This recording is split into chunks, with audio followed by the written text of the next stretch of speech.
What's poppin' world? It's your boy Zay Jen. You already know the vibes, also known as Holiday Zay, and I'm ready to talk some ship.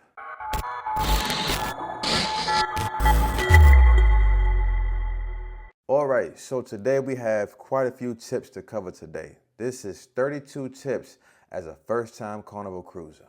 Since we are having quite a few tips today, we're gonna get to it and we're gonna get through it as quickly as possible. I don't wanna take up too much of your guys' time. You might be planning a cruise right now.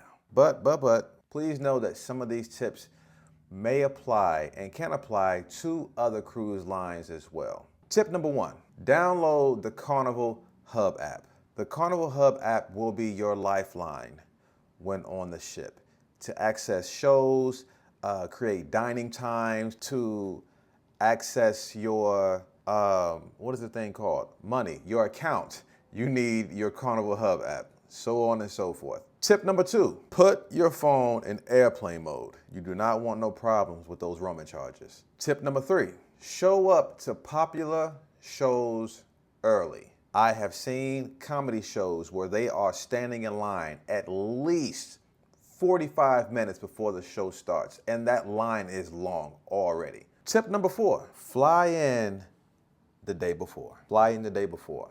You will come across travel agents and cruise influencers that fly in the morning of, and they will tell you it is risky. Tip number five, join your cruise Facebook group.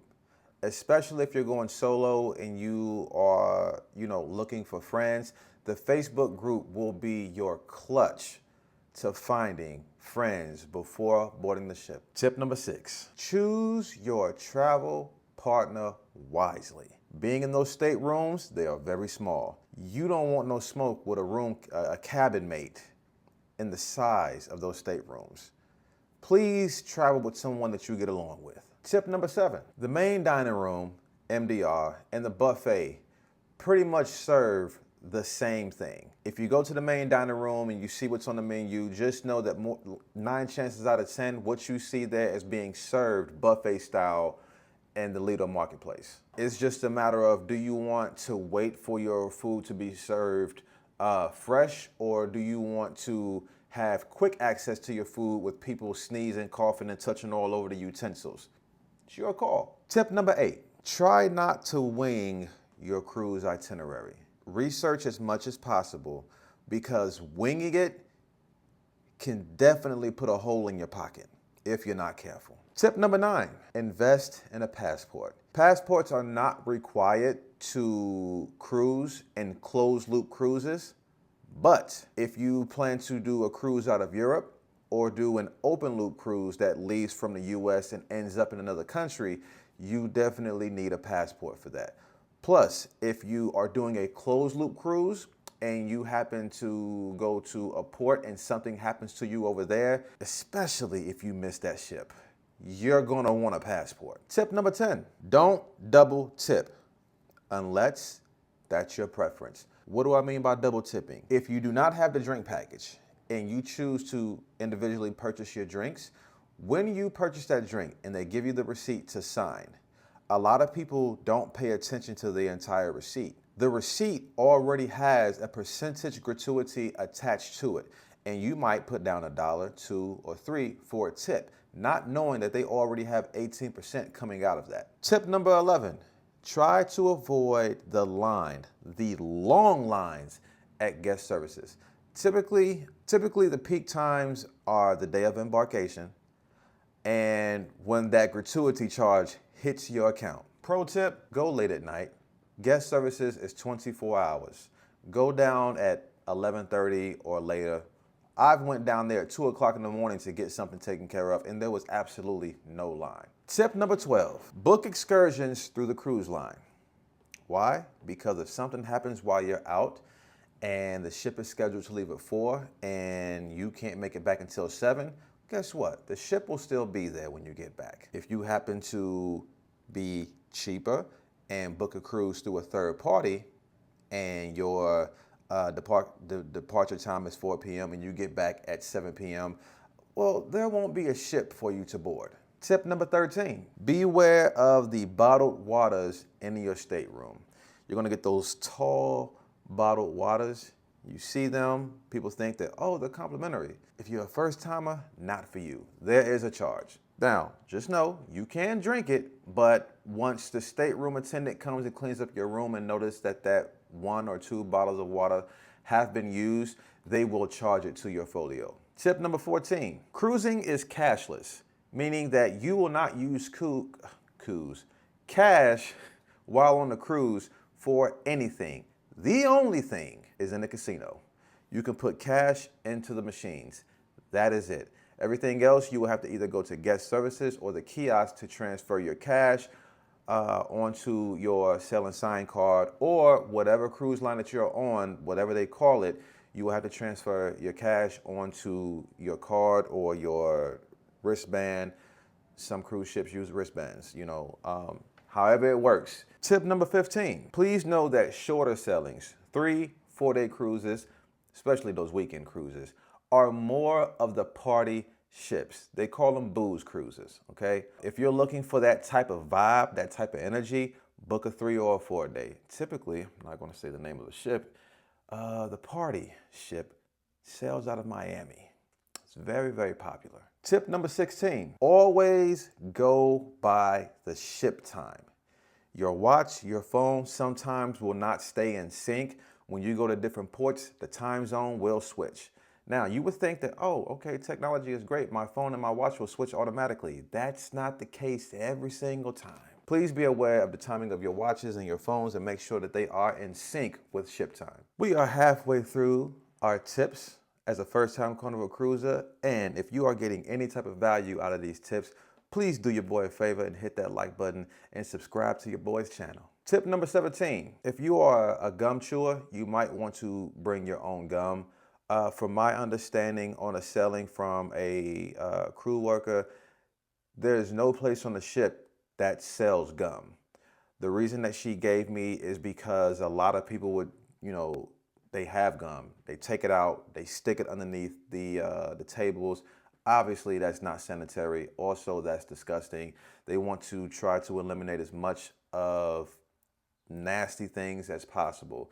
So that's the reason. That's the reason that the lady gave me, that they do not sell chewing gum on cruise ships. She told me on any cruise ships, and what I did, I walked around and tried to find some gum. I couldn't find none. So keep that in mind. Tip number 18. Ladies, we're all adults here. I'm just gonna come out and say it. Plan B.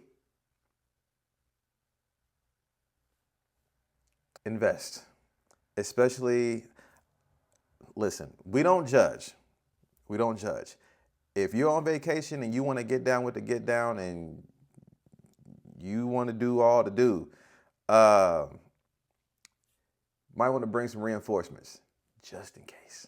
Tip number 19, bring a first aid kit. That's pretty basic, Band-Aids, antiseptic, things like that. Treat your wounds just in case you scratch yourself. You might go to a beach and you might not have water shoes. You might step on a rock, cut your toe or something, okay? That's a pro tip. Bring water shoes. From what I heard and understand, that if you ask guest services for first aid, Band-Aid, things like that, they will charge you. Tip number 20. Upon entering your room and meeting a stateroom attendant, ask for a bed topper. What a bed topper is, if you're the person that likes to put your two twins together, there's going to be this little line in between that some people tend to get stuck or fall in between. The bed topper creates a even and smooth surface for your bed. Please note that they do go fast. So as soon as you see and meet your stateroom attendant, put in that request. Tip number 21. This tip kind of goes along with the last one. Upon request, as soon as you see your stateroom attendant, ask for your blue fuzzy blanket. You'll thank me later. Tip number 22. Don't let the locals hand you anything or place anything around your neck, your head, or your wrist. They may tell you that it's free. Baby, it is not. They will hawk you down and hound you, asking for a tip or something. Okay? If you don't want those problems, if they try to sell you something or put something on you, kindly let them know I'm not interested, but thank you, and move it along. Tip number 23, if you have any food allergies, let the staff know. I have seen the staff accommodate any and everyone who has food allergies, and they will create food choices for you and do all that they need to do to make sure that any allergies that you have, they are eliminated from your selection and they take care of you. Just communicate with them that, hey, I have a food allergy, all right? And normally in the Lido marketplace, there's like a little kiosk. I wouldn't say a kiosk, but a stand with a worker there saying, hey, if you have any food allergies, come over here, let this lady know. She goes to the back, tells the cooks, yada, yada, yada, whatever that process is. Be informative about your food allergies. Tip number 24, put all of your medication in your carry-on. Do not put your medication in your checked luggage. Checked luggage is what they take and put it underneath the ship and bring it up to your room. You don't know how long that process is going to take, especially if it's something as far as medication that you have to take on a schedule. You might not see that luggage for hours. Same thing goes for your CPAP machine. Carry that on the ship with you. Tip number 25, a lot of people fail to do this, I'm guilty of it, is your travel protection. For those who don't know, that's pretty much travel insurance. Anything could happen at any given time. Just make sure you read the terms and agreements and what all your travel insurance covers before you make the purchase. Tip number 26, take a photo/digital copy of any reservations that you may have. Technology sometimes glitches. It may, in the system, it may say that your reservation was canceled for whatever reason, knowing good and well that you did not cancel that. So with that, take a screenshot or a picture or whatever of the reservations that you do have.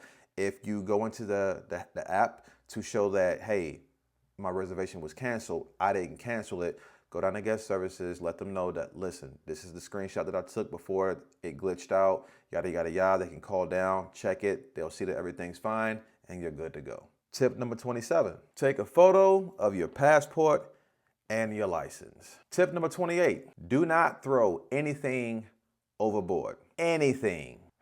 I hate to say this, and it's sad I have to say this, and I'm not being a funny jerk when I say this, but when I say anything, that means you. Don't throw anything or yourself overboard. Tip number 29, before leaving your home, stop your mail, especially if you're going on a 5, 6, 7+ day cruise. Tip number 30, prep all of your documents before leaving home. That's your boarding pass, that's your license, your passport. I said boarding pass, right? Your luggage tags. Everything that you will need to get on the ship, make sure that is with you and next to your luggage. Make sure that you see these things before leaving your house. You do not want to get all the way to that cruise terminal and you don't have something. Tip number 31. Now, this one is at your own discretion. I know a lot of people tend to do this, especially when they travel in groups. Staying up until midnight, 12 a.m.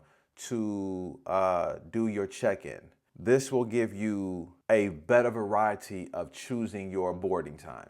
If you wait too long, you might get a time that you don't want, that's not, feasible for you. You might get on there, 2:30, 3 p.m.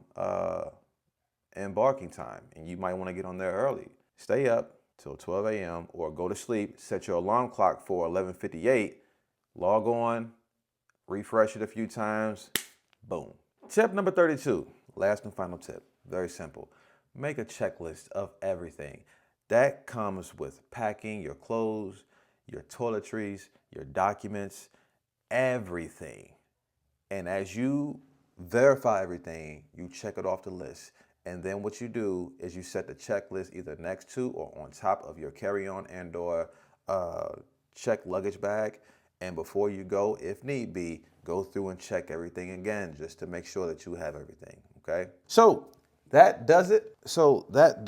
For our tips as a first-time Carnival cruiser. And again, if you found any of these tips helpful for your upcoming cruise, do your boy a favor and hit that like button and subscribe to your boy's channel. There will definitely be more cruise tips and cruise vlogs and other content coming to the channel. Be sure to hit that notification button because when your boy does post, you will be alerted. But until then, always, always, always be grateful and embrace today. And until next time, peace.